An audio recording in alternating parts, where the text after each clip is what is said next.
Hey everybody, welcome back to Jordan Lee Tarot. So I have 4 tarot decks for today, and I wanted to flush out a little bit more of a detailed message, and I want to go into a bit of detail as to why I use so many decks. Some people really like this, some people it bothers. So I have always seen readers using multiple decks to go a little bit deeper into a message, so it's never seemed unusual to me. But if this is unusual for you for any reason, it's just that in my world of reading energies via the cards, each deck has a language and a way that we communicate. And so the decks work with me as the reader differently. And so I like to have many layers in of details and understanding about something, because as a reader explains it, it can always feel like that overly idealized version of whatever it is. And that's not real life. And so my goal is to bring tarot into the real world and give you real world answers about details. Obviously, this is a lot more personalized in a private reading, but I was doing a reading for someone in person, which I love to do, but I'm trying to offer these things online because people that find me and jive with me are all over the world. So I do book private readings via Zoom, and that is recorded, and I send that to you. But this reading was in person. She's in my local town, and she's just the sweetest lady. And she was just like, is love in the cards for me? Like it's been a while, and I just wonder, is this something that's available? And so we went through this, and I kind of pulled some energy, and she's an artistic person. And I said, he is an artistic person as well, although he may or may not be in a traditional artistic field for work or has worked in that field. It just will depend. But I kept getting that he will be poetic in the way he speaks, but it wasn't a traditional poetic. So I was kind of explaining it like he's going to be offering her, Keats level poetry and things like that. And then I had to like ground that message. And I'm like, but it might actually be more like he surprises you with weird compliments, like a Weird Al Yankovic song that make you go, what? Like, there's something quirky about this. And so I wanted to ground that message for her, and I was using multiple decks, and it just allowed me to ground into the message a little bit more for her. So that's what I'm trying to do here with these cards, why I go 4 decks deep. So now that I've explained that, I have the Sacred Destiny Oracle, the Life Purpose Oracle, the Wisdom of the Oracle, and then we have our Lightseers Tarot as our traditional tarot deck. So that's what we have, and that is what we will begin with. So I'm going to start with the Sacred Destiny, and we're going to tap in, and we're going to see how detailed we can get with this message.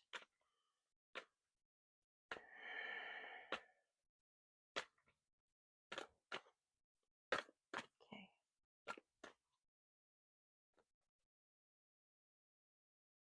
Release.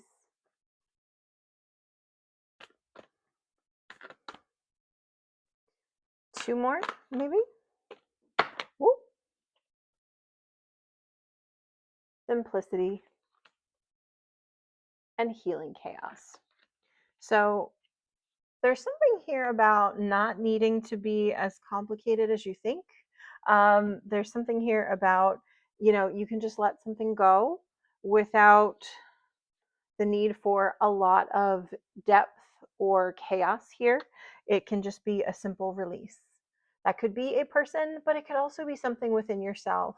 I'm getting more so that this is like past chaos, and that we sometimes make a really big full-time job of healing, and sometimes it doesn't need to be. I think we're getting to the point where the more we release and understand our trauma, the less complex or detailed the release has to be. Sometimes it's just like, do I want to deal with this anymore? Do I want any more of this experience? No? Okay, great. I release it. And I think that's a beautiful thing. It's a very direct message about how healing does not need to be overly complicated. So let's go another layer into this message, and we'll see how this kind of flows. Milk and honey, not a bad message to get. Let's get more information here. Oop.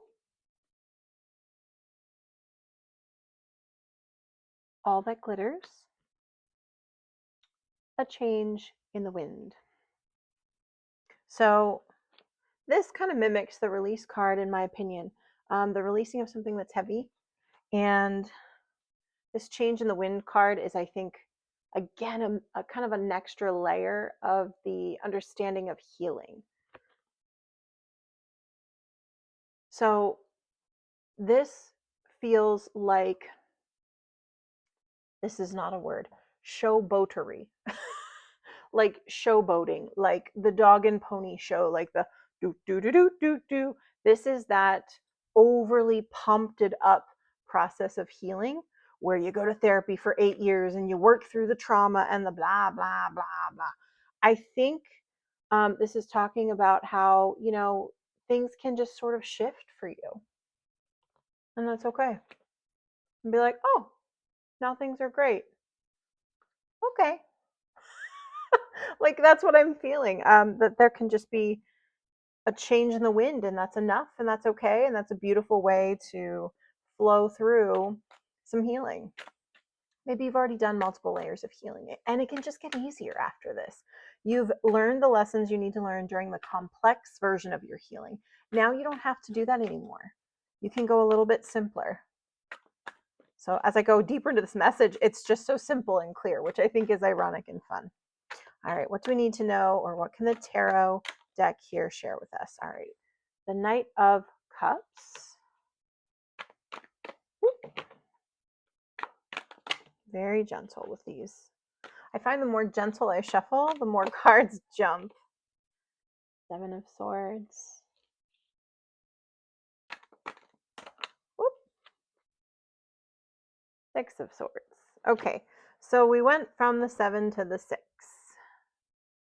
So there's definitely something about, there's obviously a defensiveness to this card. I mean, this person has a dagger.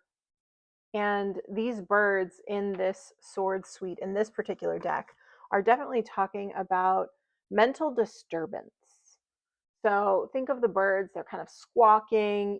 This person is feeling defensive, and they're kind of wrapped up into themselves. They're feeling like they have to play their cards in a very strategic way. There's no room for error here, is what I'm getting. This person feels like they have to get it right. There's no room for error.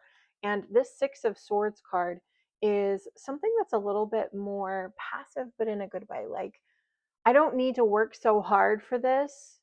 If I get my thoughts right, I can actually make my thoughts work for me and lead me to the calm shores that I want to get to.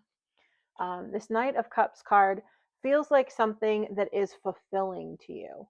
I mean, he is there and waiting for you in this card. So this could be a person sitting there waiting for you. I'm feeling like there's definitely romantic inclinations here, but this is just a letter of abundance and fulfillment. Look at that little letter there that's sitting on the rug. I think that there's a wonderful opportunity just waiting for you. But you need to move through this and get here to get here. So, again, I think that it's a pretty simple layout here of, you don't need to overly complicate your healing. You don't overly need to complicate how long or how far it's going to get you to the Knight of Cups. So, because again, I think that this collective's already done a lot of work, and this is just another layer in of healing, right? Another layered version of that healing, but you've already done the big, heavy lifting. I'm not getting any 10 of Wands out of this, where it's just so heavy, and so, you've been carrying this heavy load. I mean, you have, but you've already released a lot of that. And now there's maybe a couple extra boxes that were thrown on top, and you can just go, oh, these aren't mine. I'm going to put them down. Oh, thank goodness. I'm really glad, because I really want to get to that Knight of Cups. The Emperor. Definitely taking control. Oh, yes. Okay, that's lovely. So this is a positive, in my opinion, positive take control of this anxiety, of these thoughts that are just taking you for a ride that you don't need to go on. Sometimes the Nine of Swords card is depicted as like unnecessary mental turbulence. You're in bed thinking that this is so terrible, thinking that the worst case scenario has happened, that all your dreams are dashed beyond compare, when really, it's saying you can just take control and get yourself in the boat, and then you'll get there. So I think this is a card of you're closer than you think. You're much closer than you think. I'm going to go in another layer in here with this life purpose oracle, which seems an unlikely choice, I know, but I just wanted to, I don't know, include it for some reason. So, energy healing, your natural energy healing abilities are important and part of your life purpose. So, this is talking about healers who are really good at healing themselves. And maybe you've not traditionally looked at yourself as a healer, but I'm sure you are if you're watching this. So, understand healers don't have to look like Reiki practitioners or people that are doing sound healing. You could just be a healing presence. You could be one of those people that people just like to come up to and talk to, right? There's something about your energy that's inviting, that feels safe for people, and they can just start to talk to you about their life story. And sometimes that can be a little overwhelming, but it's just something that you have within you. So I think this is talking about your ability to self heal is at its peak. You've learned all those lessons that you need to learn, and you are very capable of doing a fast turnaround, a fast healing. Gone are the days that you need to examine each step because you've already done that. And you can kind of, I don't want to say zoom past them, but you can integrate into it faster because you've already done it multiple times. This is a collective that's had a lot, many layers deep of healing, of pain, of disappointment, of possibly even treachery. You know how to deal with people when they harm you. And I think, um, like a lot of people have already stated, I've heard this before, it's not that you're not going to get potentially hurt again. It's that you know how to alchemize whatever happens to you and make it something positive way faster and way more efficient because you've done it a bunch of times. It's not an easy way to learn these things, but I think you're at the point, if you're seeing this message, where it's like you've graduated and now you don't need to take all these like thesis level classes. You can just read the highlight book and kind of understand all of it inherently now. So you don't need to go through all of the daunting, heavy, traditional lessons. You've done it. You're there. All right. Anything else that wants to come out around this? Your connection to music is healing to yourself and others. So maybe there is something here about sound healing that is helpful for you. Maybe that's just calling you to continue to use sound healing to accelerate your accelerate your growth, accelerate your healing. Time to decide. Make a decision based on your heart's truest desires. So this could be talking about just healing. How fast do you want to heal? Do you want to live in this muck forever, or are you ready to actually live your life? There comes a point when healers who have healed themselves so many times are like, okay, I'm ready to start living my life now. And the frustrating truth is that it doesn't always mean that you don't still have some of those same really hard experiences as you did before, but it doesn't take your whole life to like heal from them. You can just kind of go, oh, okay, integrate, go through it, and okay, keep going, right? It's a very, very powerful skill that you have learned. All right, anything else from this deck? I don't think so. It might be complete. This deck needs to say something else, maybe? Forgiveness.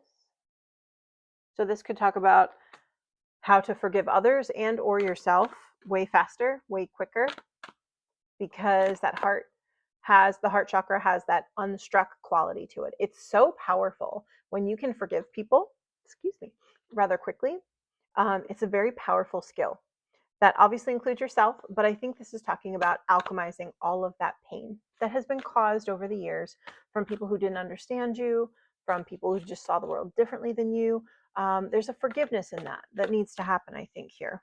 Okay. 2 more, maybe? Okay, we're just going to take 3. This is what jumped.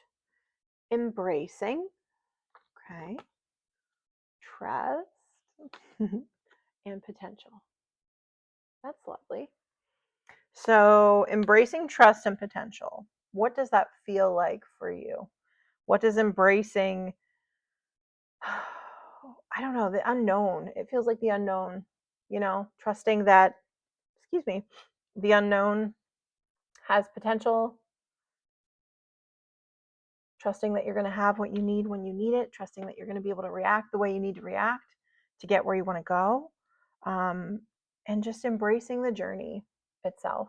I think this is, excuse me, a collective that's just had a lot of unknown in their story, a lot of twists and turns. And it's, I hate to say, it's not about the fact that the twists and turns are over. It's that you've learned how to alchemize them and they're going to continue, but you're going to have a better handle on how to take those turns. That's what I'm sensing from this reading. So I think for those of us that picked a harder path, it just is more unpredictable. There's more twists and turns. Again, I tap into this energy and I'm not always trying to put myself in it, but this message feels pretty personal for me as well. That there are a lot of twists and turns and you don't understand where things are headed. And so you just trust and you continue to move forward and you have that loving heart, open potential energy, trusting that things fall into place as they need to, and that you will get here. This is a beautiful card of fulfillment, and it just speaks to me of being spoiled by the universe, in whatever way that could be for you. So I think we're going to stop the message there. It feels complete. If you would ever have questions, some people might have questions about these general readings and want to go deeper into their situation. If that's ever the case, you can reach out. It's hello@jordanlee.com. That's where you can email me and book your private tarot reading. I'm trying to set up a really streamlined way to do this, and I'm actually going to put um, the theta sessions that I offer, the tarot readings, all of that kind of stuff that would happen on Zoom. I'm trying to put that in the digital shop as well. Right now, my digital shop is PDF products. I have a chakra workbook that's really exciting that I put together from scratch, as well as some affirmations, a tarot journal, and what am I forgetting? There's one other item on there. But I encourage you to go check it out. And I just want to say thank you for your time and energy. I hope this message had value for you. Until next time, have a beautiful day.